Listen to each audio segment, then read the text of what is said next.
নমস্কাৰ সকলোকে। মই আজি আপোনালোকৰ আগলৈ খুব ধুনীয়া এটা ৰেচিপি লৈ আহিছোঁ। ৰেচিপিটো হৈছে শুকান মাছৰ ৰেচিপি। এই মাছবিধ পিছে মই আগতে খাই পোৱা নাছিলোঁ। এইবাৰে প্ৰথম খাইছিলোঁ, কিন্তু খাবলৈ বহুত ভাল লগা হৈছিলে। সেয়ে ভাবিলোঁ আপোনালোকৰ আগতো ৰেচিপিটো শ্বেয়াৰ কৰি দিওঁ। প্ৰথমে মাছটোত মই অকণমান গৰম পানী দি কোমলাই লৈছিলোঁ আৰু তাৰ গোটেই বাকলিটো চাফা কৰি লৈছিলোঁ। আৰু এয়া চাওকচোন, মাছখিনিৰ পৰা মই পুৰা কাঁইটটো এক্সট্ৰা কৰি দিলোঁ। আৰু এইটো হৈছে মাছত সোমাই থকা এটা চুঙা। এতিয়া মই কেৰাহী এখন গৰম কৰি তাতে প্ৰয়োজন অনুসৰি তেল দি লৈছোঁ আৰু তেলখিনি গৰম হোৱাত মই মাছখিনি ফ্ৰাই কৰি ল'লোঁ। মাছখিনিত মই অকণমান নিমখ আৰু হালধি দি দিছোঁ। নিমখ হালধিৰ পৰিমাণটো বৰ বেছি দিয়া নাই, অলপমান দি মই ফ্ৰাই কৰি ল'লোঁ মাছখিনি বৰ বেছি ফ্ৰাই কৰিবও নালাগে, কাৰণ মাছটো বহুত টাইট হয়।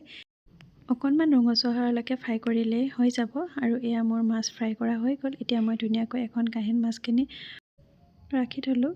আৰু এতিয়া মই সেই একেখন কেৰাহীতে আৰু অলপমান তেল দি দিলোঁ, কাৰণ তেলৰ পৰিমাণটো কমি গৈছিলে। আৰু সেই তেলখিনি গৰম হোৱাত মই ইয়াতে দিছোঁ কাটি ৰখা পিঁয়াজ আৰু দুটা কেঁচা জলকীয়া দি দিছোঁ। কেঁচা জলকীয়াকেইটা দি পিঁয়াজখিনি অলপ ৰঙচুৱা হোৱালৈকে ফ্ৰাই কৰি ল'লোঁ। আৰু এতিয়া মই ইয়াতে দি দিছোঁ পেষ্ট কৰি ৰখা আদা, নহৰু আৰু জলকীয়া, আৰু লগতে দুটা বিলাহী ধুনীয়াকৈ মই মিক্সিত মিহিকৈ পেষ্ট বনাই লৈছিলোঁ। আৰু এইখিনি ধুনীয়াকৈ দি লৰাই থাকিম। অলপ সময় লৰোৱাৰ পিছত মই ইয়াতে দি দিছোঁ নিমখ আৰু হালধি, প্ৰয়োজন অনুসৰি দি ল'ব।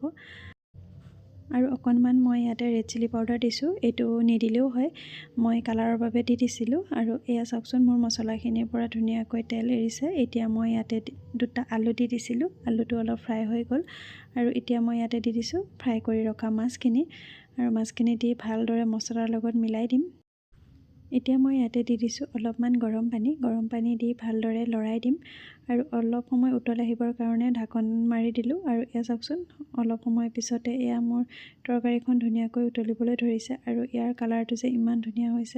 আৰু এতিয়া মই ইয়াতে দি দিছোঁ অলপমান ধনিয়া দিলে ইয়াৰ সোৱাদটো দুগুণেই বাঢ়ি যায়, সেয়ে ধনিয়া অলপ দি দিলোঁ। আৰু এয়া চাওকচোন, মোৰ শুকান মাছৰ তৰকাৰীখন ৰেডি হৈ গ'ল। আৰু এতিয়া গৰম গৰম ভাতৰ সৈতে সোৱাদ লোৱাৰহে কথা। আজিলৈ বাই।